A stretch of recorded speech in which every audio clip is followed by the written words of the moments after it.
once again. This is the reappearance of Atheist Pastor. He's recovered, I'm pleased to announce, and he's back raring to go with his takedown of Brian Edwards Archeological evidence for the Bible. Here he is. Hello, Chris. G'day. How are we? I hope everyone out there is good. Apologies, I missed last week, but I've got a confession to make, John. What's that? A confession to make. Well, what actually happened was I think I angered the Lord, and he afflicted me with something, and it caused me to not be able to show up last week. Fortunately, I prayed, and you got a lot of people around me praying. And miraculously, well, either through prayer or the medication, I'm not too sure which one. I've recovered completely. Yeah, probably the prayer. I mean, that makes more sense, I think. Did you have a big finger come down from the clouds and point at you, inflict you with?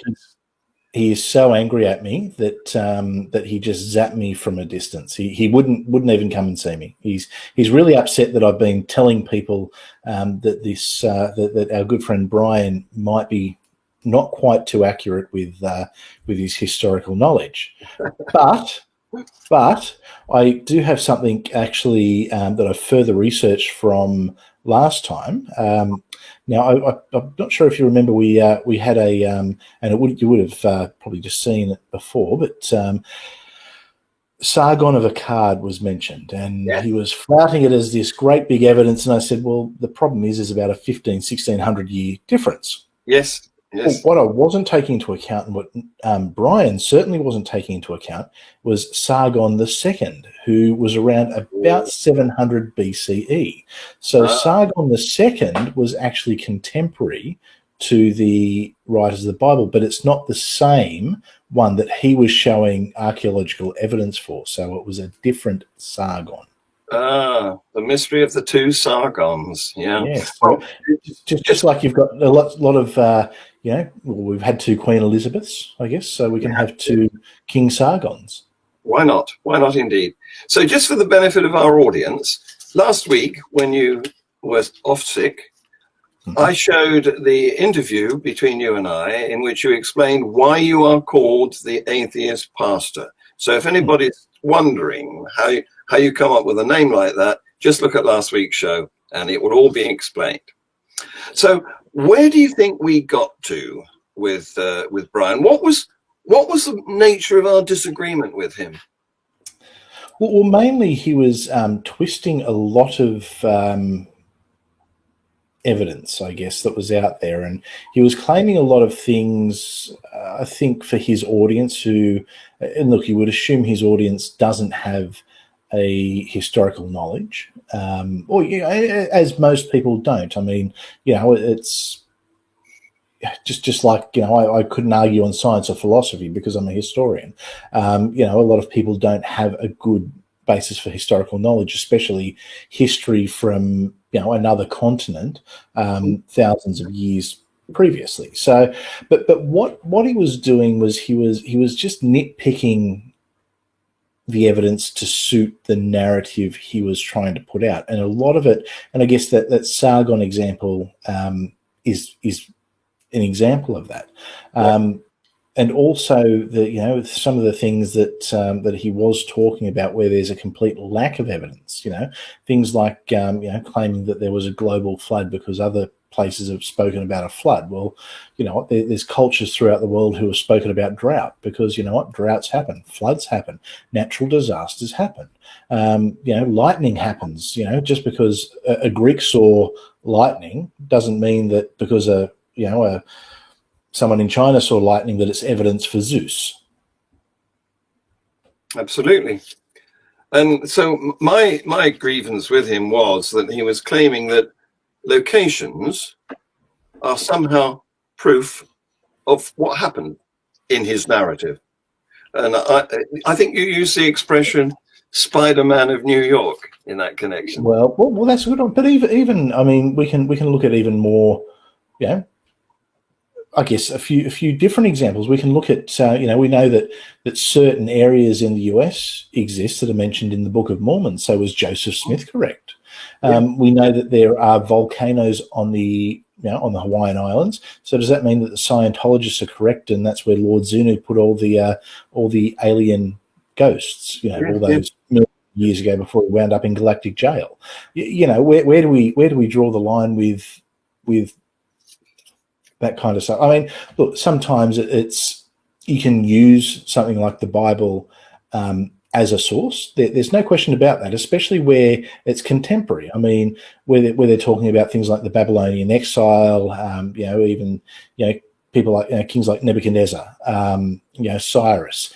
They were contemporary to the writers, so certainly we can use those for history. But the problem is, it's everything that happens before that it just gets so dramatically wrong. And even in the New Testament, there are some standout errors that we know just don't add up. But they juggle things and the facts. But no, location does not prove history.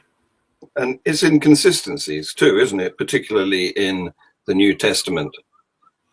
Exactly. And I mean, to get to it as well, in Mount Olympus, we know Mount Olympus exists, which is the Greek pantheon, therefore exists. We know that places like Corinth exists. But that doesn't then prove that everything that was written in the letters to the Corinthians is accurate. It's even we can look at things that have been edited over the years, like Josephus.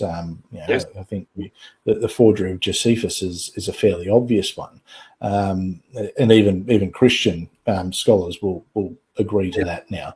But look, with history, you always have to approach it with a skeptic's mind. You've always got to say, okay, well, what's the context it was written in? Who was it written by? Who was it written for? Is it an eyewitness account? Is it a retelling of a story? Is it passed down knowledge? How reliable is this source? Even in modern times, I mean, it's a great example is if you look at the Roswell crash, the UFO crash, you can find a newspaper saying flying saucer captured from only, what is it now, about 70 years ago, 80 years ago. But that doesn't actually mean that a flying saucer was captured. But that was certainly what was written. I mean, you can pick up, two different newspapers, and depending on which way they lean, they will tell you either the leader of your country is the greatest thing since sliced bread, or the devil incarnate. And that also happened historically. There was people who wrote these things had opinions. A lot of the time where there was nationalistic pride attached to it. Characters say like King David, for instance. It's the evidence would indicate that he was probably a minor, like a regional ruler, but because at the time they were trying to get a lot of nationalistic pride as they were going back to their, out of exile, back to their homeland, they build these characters up. They build them up, and I think even like the Americans do with, say, a George Washington, they've probably would build him up to be greater than he was. Apologies to any Americans out there. Don't mean to offend, but that's an example, that can be used there. Yeah. Well, 40 years ago today, John Lennon was shot, and he immediately became something like a saint. But he was a very mixed man. He admitted abusing women, for example, but that's all quietly forgotten, and he's elevated now. So, in the absence of corroborating independent sources, which the Bible sadly lacks, what we're left with is a narrative, and I contend that narrative is not evidence, unless you take the story of the Emperor's new clothes as evidential. Oh, and what a great example that is, because there's plenty of places in the Bible where they say, well, only a fool won't believe. It's just like, this is the Emperor's new clothes, if there ever was. Yes. So it's location is not evidence, it's mismatch of dates, its narrative is not evidence, it's inconsistencies, it's no lack of corroborating independent sources. Let's take a look at him now and see. I'll throw one more in there as well. Yeah. And I'm still yet to make my mind up, but he is either extremely inept or he is extremely dishonest. Mm-hmm. Okay. It is one of the two. It is absolutely one of the two. He's historical. Should we get into it? Let's do it. Yeah. Taking him down a bit more and see how he turns out today. Sure, I'm sure he won't let us down at all. To believe that maybe there never was a place, because, you got it, it was only found in the Bible. Well, the problem was compounded because two little prophets in the Bible, Nahum, he's very small, you'll find him, I promise you he's there, and Zephaniah, he's there as well, he's a bit bigger, but you'll find him. They prophesied of Nineveh. Nahum said, Nahum 3:15, their fire will devour you. And Zephaniah, God said Nineveh would be made a desolation, a dry waste like the desert. And that is exactly what happened. And we now know that because when Nineveh was eventually discovered in 1847 by... Something I'll jump in here with, because he's talking about prophecy. Let's go to Ezekiel 26, where they talk about, Tyre, the city of Tyre, it will be destroyed and never stand. I can't remember the exact words. I'm not particularly inclined to go and read the Bible to get the exact. But the gist of it is that, many nations will attack, and the sea will wash over it, and it will never be seen again. Unfortunately for Ezekiel, today you can go and visit Tyre in Lebanon. It's still there. So, when you keep saying, "Oh, this city will be destroyed, that city will be destroyed," and all these cities will be destroyed, eventually you're probably going to hit one or two.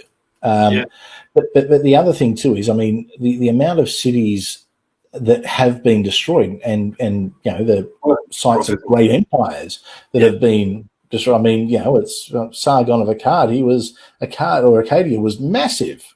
Yes. But is no longer there. Babylon. Yeah. Babylon was one of the greatest cities. Sparta. Yes. Sparta's gone. Yes. Carthage. Yes. Yes. The list goes on. So I take this with a grain of salt. What he's doing there is cherry picking. Yes, absolutely. That's another crime to put on the list. He's going to be found guilty of a lot of things, I think. But it's once again, it's, if he was to be honest, he would talk about these things and he would approach it in that manner. It doesn't mean that it potentially wouldn't be a prophecy by his standards, or certainly his audience's standards. But when you've got to cherry pick, when you've got to dart around the truth, I question the motives, and I question the actual the belief, and certainly the integrity in the belief. Yes. Is he honourable or not? Well, that's the $1 million question, I think, or in this case, the $10 question, because that's what we paid for this. Or is it shekels, maybe? Austin Henry Laird, an English archaeologist, the whole city came to life. And the burnt walls, fire-blackened walls, you can see right there in front of you, where the scorching of the walls of the intense heat. And that's exactly fire what in happened a destroyed in 612 city. BC. And the Babylonians actually destroyed the city and wreaked revenge, because earlier the Assyrians had been to Babylon and had done the same thing to them. So it was payback time to Assyria, making Nineveh a desolation, a dry waste in the desert. And the whole city disappeared under the desert floor until in 1847 it was discovered. And when it was discovered, it made news, international news, because a biblical story was literally coming out of the ground. Well, let's go and look at that story just for a moment. You remember the guy who was chatting? I bet America didn't hear about it. No, I'd imagine not. One other thing too, and I just quickly looked this up. Zephaniah mightn't have been a prophet. I've just looked up, and the dating of Zephaniah is the 7th century BC. He could have just been reporting on a current event. That's why I thought when he said the 7th century BC, hang on a second, that doesn't sound quite right to me. Zephaniah, it speaks about the reign of Haziah, who reigned from 640 to 609. So that's contemporary. And what year did our friend just say that? I'm just going to go back a second because I think I might have caught him out in a little bit of a 612. Okay, so a book that was written between 609 and 640 BC, talking about something that happened in 612. That's not prophetic, that's reporting. Yes, indeed. But once again, he's playing that for his audience. And if he's a biblical scholar, surely he'd know. I mean, I've got a layman's understanding of that. And I sort of went, hang on, let me just use the power of Google here. But and obviously I would like to just confirm that and when things were written. But I mean, it's not necessarily, it's taking a leap to say that it's prophetic. Yep. Isolation, a dry waste in the desert, and the whole city disappeared under the desert floor until in 1847 it was discovered. And when it was discovered, it made news, international news, because a biblical story was literally coming out of the ground. Well, let's go and look at that story just for a moment. You remember the guy who was chatting with his dad earlier? Sargon on the left and Sennacherib on the right. Sennacherib, on his father's death, took over the power of the kingdom. Whoa. And the very first thing he did was... Hang on. So he was arguing earlier in this video when they found a card, which was from 2,200 years ago, and that was Sargon. But now he's saying that Sennacherib, who is the son of Sargon II, was around in 701 BCE. Is he saying that Sargon lived for 1,500 years? Well, we know that, who was it did? Come on, brain cell. You know, who's famous biblical longevity man? Methuselah. That's the one, yes. So we know it's possible. Well, okay, that's true. This is true. But actually, I think what we can see here is I think there's a little bit of I think we've picked up on either he didn't realize that the ruins of Akkad or Arcadia were from 2,300 BCE, or he just kind of chose to ignore that. So this is where I'm getting down to incompetence and integrity being the two questions here. So sorry, I just got a bit excited when I saw that. Doesn't take a lot, let me assure you. And Sennacherib on the right. Sennacherib, on his father's death, took over the power of the kingdom, and the very first thing he did was want to collect rent from all the subject nations that should have been paying him. This is all written in the Bible, and it's all written in Sennacherib's records as well. In fact, this is not a Bible text. This is Sennacherib's record himself. He says he took his army through the land of Judea, and as to Hezekiah the Jew, incidentally, this is one of many times when pagan kings refer to Jewish kings in the right place at the right spot, and Jewish kings are referring to pagan kings in the right place at the right spot. As to Hezekiah the Jew, I laid siege to 46 of his strong cities, walled forts, and to countless small villages in their vicinity. So he trundled his massive, brutal Assyrian army through the land, smashing, destroying, plundering, burning all through the land, 46 of his strong cities and walled forts and the land around them. It was a devastating time, and Hezekiah is holed up in Jerusalem. And then Sennacherib came to the walls of Lachish. Lachish is the second most significant, most powerful city and the most well-defended city of all. And eventually it fell. And when he went back to Nineveh, Sennacherib decorated his victory wall, not with Jerusalem, but with Lachish.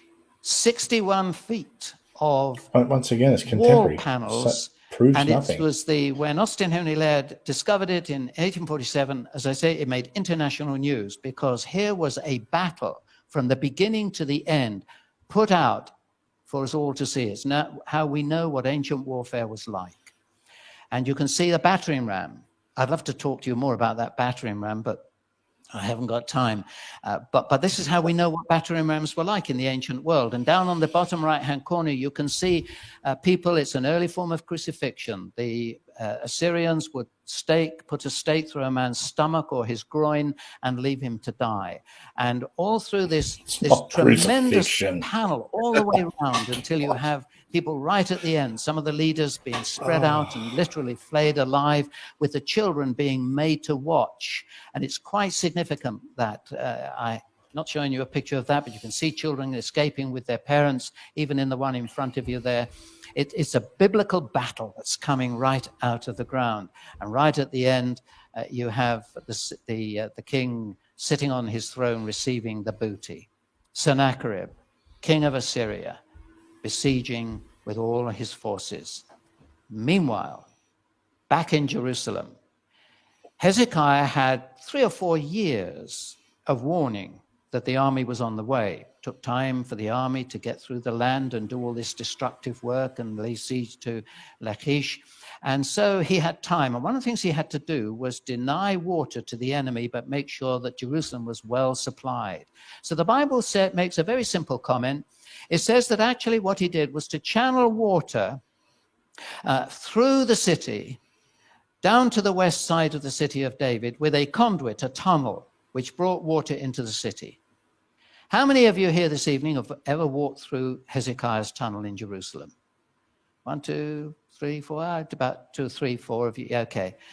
It's something that's quite incredible to do. You can actually walk through the tunnel that Hezekiah's engineers built. And no engineer once again, this today is all knows how contemporary. they I did. mean, They started at both ends. so what? All they have is a little pick in one hand and an oil lamp in the other. We know they started at both ends because when they met in the middle, they left a plaque on the wall that told us exactly how they met. And they wind under the city, 49 meters down, 533 meters wiggling through, and the gradient is just less than 1%, just a gentle gradient, so the water keeps flowing, and it ends up in the pool of Siloam, which was only discovered, the real pool of Siloam, only discovered in the year 2004. And the prophet Isaiah, who was the in-house prophet at that time, had prophesied, "Thus says the Lord concerning the king of Assyria, he shall not come into this city, or shoot an arrow there, or come through to it before it with a shield, or cast up a siege mound against it." And that is exactly what happened. If you know your biblical story there, you know that the record makes it absolutely clear that...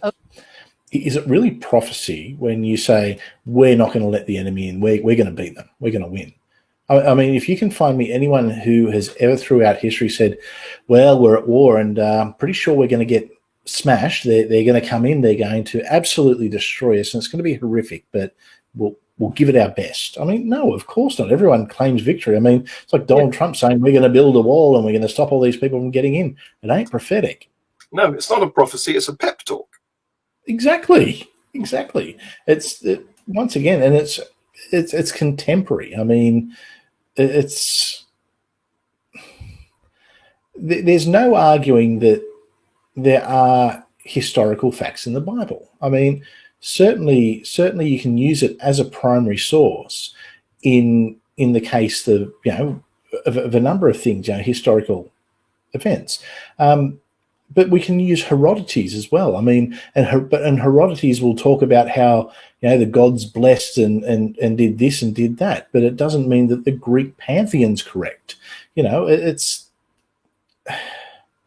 is the frustrating thing. It's just because certain events were reported accurately at the time does not mean that the one true God of all the universe is the God of the Bronze Age Hebrews. No. On the third planet from the sun in this solar system, on the far reaches of the galaxy. It's ridiculous. But anyway, You could do the same for the Hindu pantheon too, couldn't you? I mean, you could point to events that happened historically in India and say, therefore Ganesh must be real. Well, you know what? We know the Indus River exists, so therefore, yes, Vishnu. It's pick one, anyone. Anyway, we'll see. It's a lot of nothing. It's a lot of contemporary. This isn't. And see, what I noticed he did at the start was he was talking about the prophets, and he's making out as if this was some great prophecy that was told hundreds of years earlier and came true. That's not the case. This is not prophetic. This is contemporary. It's like me walking outside and telling you what happened in my hometown. If they dig up my hometown 2,000 years later, it doesn't mean that I was a prophet because my hometown existed. No. It's a ridiculous assertion, but anyway, let's see what he comes up with next. Overnight, the army was decimated by an unseen hand, and he had to go back to Syria, where a few years later he was assassinated by two of his own sons, and the Bible actually gives the name of those two sons, one of which has been identified in Assyrian and Babylonian records. And the Greeks and the Babylonians both confirm that his army was decimated and he had to return home. They give a different reason for it. Herodotus, the Greek historian, says that mice ate all the bowstrings so that they couldn't do any more fighting. There is a biblical account that is more accurate than that, and you can go read it for yourself. I like that he says there's a biblical account that's more accurate than that. How would he know? I mean, Herodotus is the father of history. I mean, I can assure you there is more accuracy in the histories of Herodotus than there is in the Bible, by a long shot. There's even less, heavenly woo in Herodotus. He mentions the Greek pantheon a few times, but I mean, it's one of the best ways to understand and study ancient Greece is you start with Herodotus. That's where you start. So no, the Bible is not more accurate. Well, I'm adding to the list of indictments here. Unsupported. Yes. Look, obviously, as a historian, my opinion and my view, and my very, very firm view, is that Herodotus is about 1,000,000 times more accurate than the Bible is, because Herodotus gets pretty much everything right, whereas the Bible gets a few contemporary things right, and is terrible on the histories of it. So we shall continue. We've got a list here. Oh, sorry. We've got a growing list of offences. Oh, I think part 3 will probably just be the reading of the charges. I think there's that many of them. The word of God was absolutely true, and this is significant. Sennacherib left a record of all his military campaigns, and in every single military campaign against the surrounding nations, he captured the central city and captured its king, with one single exception, and that was Hezekiah in Jerusalem. And all he can say about Hezekiah in Jerusalem on the Taylor prism is that he shut up Hezekiah in Jerusalem like a bird in a cage. That's true. The problem is he couldn't open the cage and get the bird out. And it really was an admission of defeat, although he didn't look like that. So he went back home, and like Ramesses II with Abel Simnel and his so-called victory over the Hittites, he had to make a wonderful victory over Israel and Judah, and it's the Lachish room that he has to put up. Let's have a look at a few more people confirmed by the spade. Here is one of the great kings of the ancient world. I thought you'd like to see him. Beautiful picture of him, isn't it? Shalmaneser III, king of Assyria. He calls himself the strong man, unsparing. And he tells us what he used to do when he defeated a city. He would make a terrible a heap of skulls outside the city and make the rivers run with blood. And on the stela that you're looking at here, he records the Battle of Karkar in 853 BC. Now, that battle is not recorded in the scriptures. They don't need to record all the battles unless they've got some particular reason. But what's significant is that on the back of this, and if you nip around the back of the screen, you can see it afterwards. If on the back of it, he has a reference to this particular Battle of Karkar. It was some fight. There were 61,000 troops against him, and that included, that was the infantry, and there were 4,000 chariots, and there were 1,900 cavalry and 1,000 camels, and he defeated them. And he says he slaughtered 14,000 of them, and there wasn't room to bury the people. But the reason I'm mentioning it is because he mentions on the back, Ahab, king of Israel, put 10,000 infantry and 2,000 chariots, that's half the chariot force, into this battle. One of many occasions when ancient kings are referring to biblical kings in exactly the right position. And here's another one. So because someone's name was mentioned, the God of the Bronze Age Israelites is the correct one? Is that what he's saying? Even though the Bible doesn't record it? Like, he's clutching at some straws here. Like, we know that the Israelites were in the area at the time. I mean, so what? The whole thing, since the Bible was edited and, how shall we say, perfected at the instigation of Constantine in the 4th century AD, isn't it likely that these accounts were massaged so that the so-called prophecies came to fruition in the later books? Well, certainly, the prophecies of Jesus, yes. With the historical stuff they're talking about, no, because I guess we've discovered things like the Dead Sea Scrolls and other things that confirm what the writings were, and we're able to date them back to sort of the 6th and 7th century BCE. But certainly there was some things that were in the New Testament that were certainly massaged to fit in with prophecy. Yeah. Rather conveniently. Mm.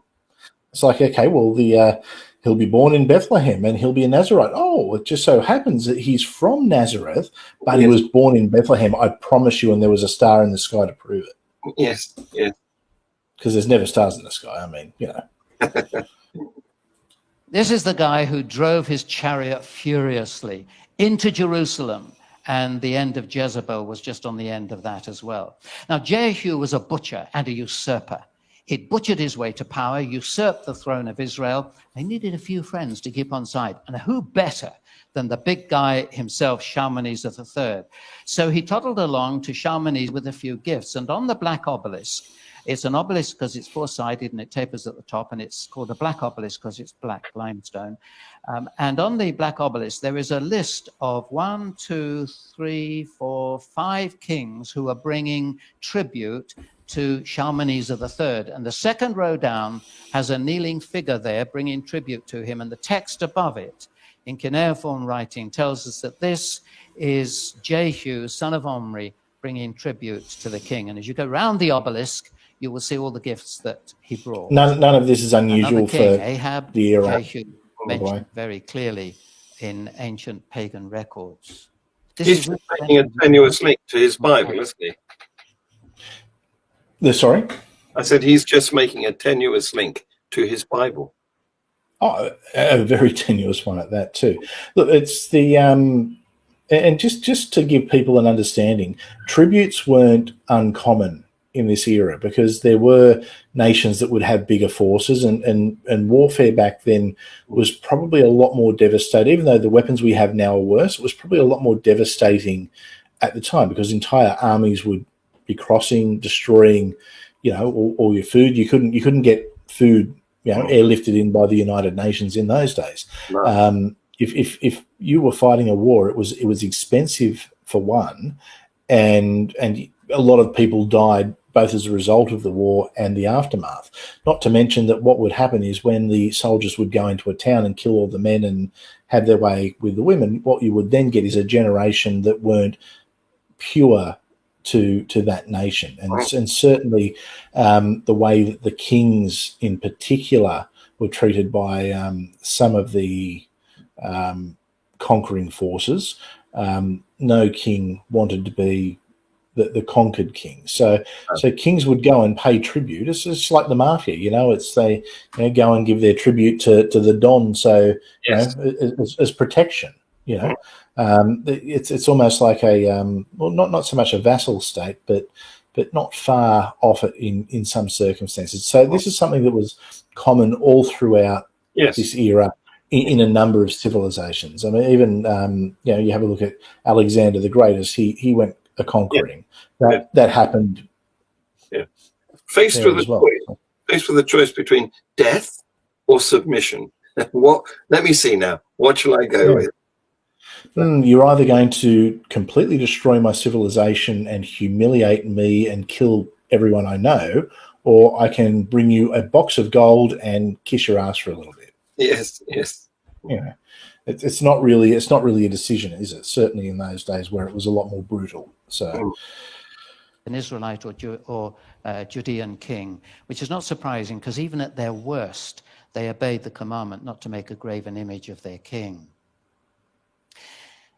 And you might be interested in this. I mentioned earlier the seal impression of what I said was a cylinder seal. Now, these are some seal impressions of the flat seals, if you like, the one carved in stone and slapped onto a piece of clay. And here's a seal impression that has on it Ahaz, king of Judah, and Hezekiah, son of Ahaz, king of Judah. Now, listen. Everything I'm telling you is accepted by the world of archaeology, and this is not denied. They accept this. I can tell you how they found them later on if you want me to.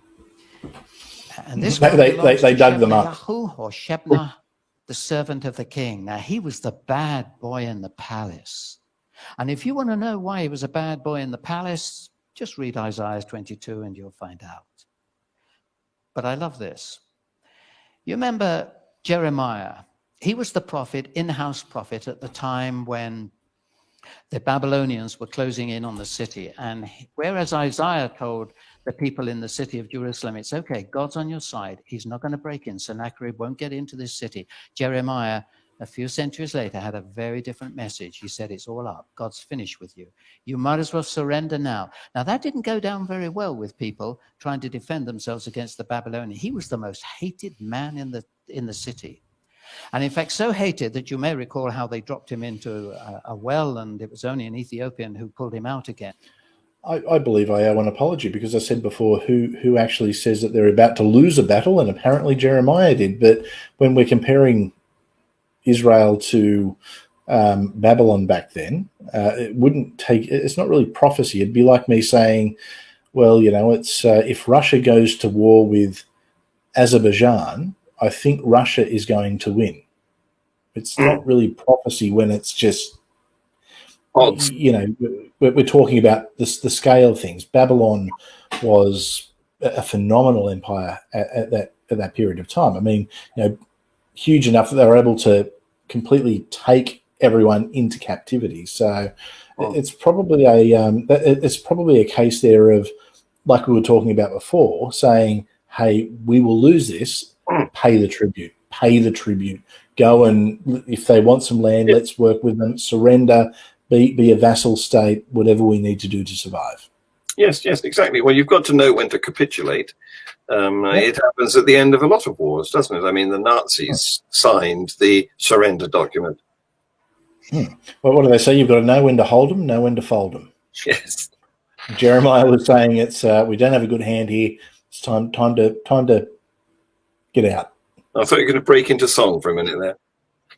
No one wants me to do that. No one. Conspirators against him was Gedaliah, son of Pasha, and Jehukal, son of Shelemiah. And here's their seals. Nobody doubts that these are the seals of those two guys. But this is the best one. Jeremiah had a scribe, He's the guy who would write down the prophecy that Jeremiah would give.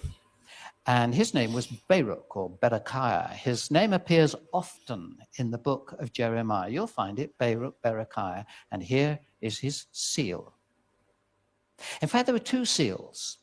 The other one, not this one, the other one's got a fingerprint on it.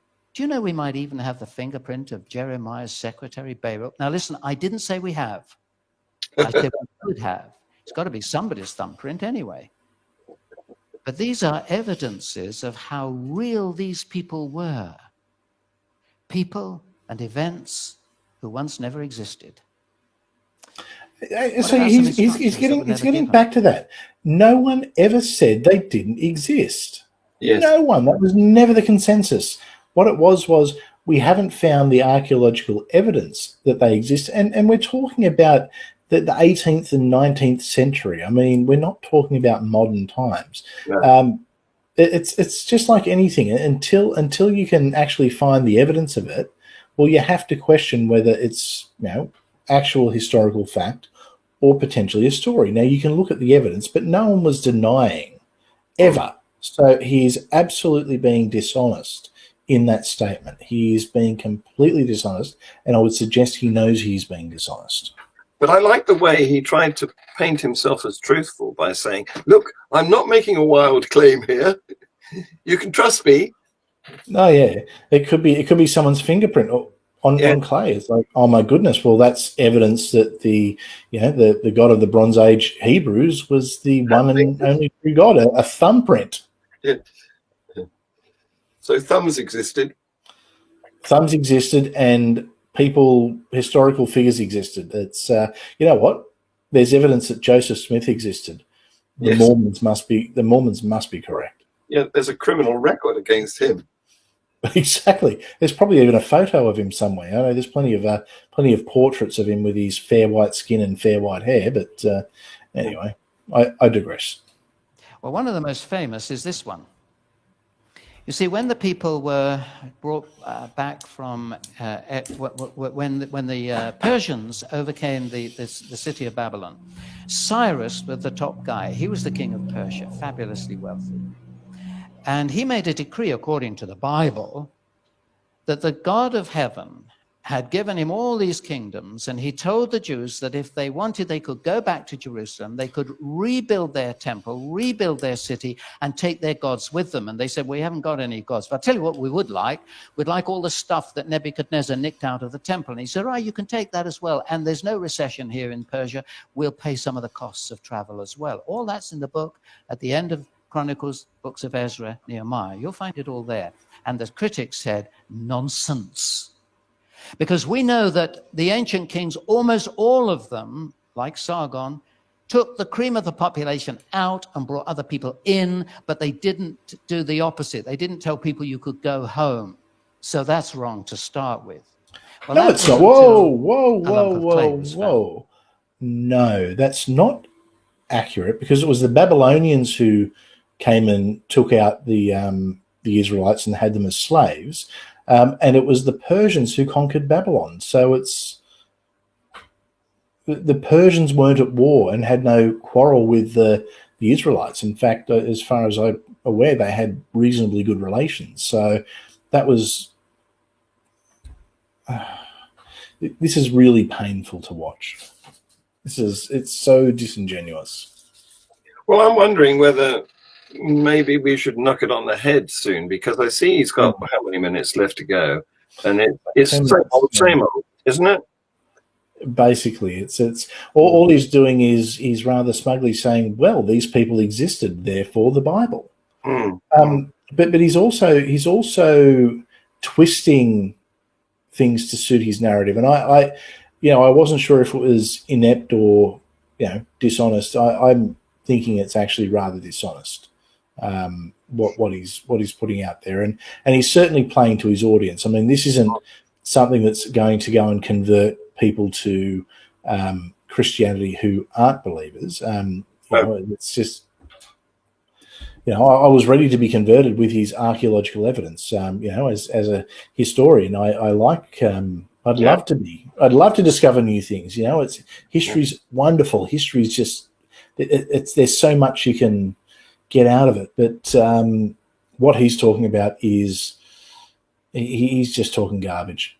He is talking garbage. Just because people existed does not mean that everything in the Bible is correct. Archaeology is good stuff, but he's abusing archaeology and trying to make it prove his point. Yes, he's presupposing that the Bible's correct, and then just going, oh, and this backs this up, this backs that up. But what about all the stuff that it doesn't prove? And I'll go back to the city of Tyre. I mean, Tyre is still there today, and I might even I'll stop sharing that, but so I might even just to show people. Let me go to good old Google Earth, and I'll bring it. I expect what do they call it? The tour TripAdvisor. I expect they will do a tour of Tyre for you. Absolutely. Well, you can certainly go to Tyre. So if I were to go, let me just share my screen again. Make sure there's nothing that people shouldn't see on the screen. No, we're all safe. Okay, so if we go, so we'll go down to Lebanon here. And I'll just to make it. Oh, there we go. Tyre. Yeah. But Ezekiel said it was going to be wiped out. And water.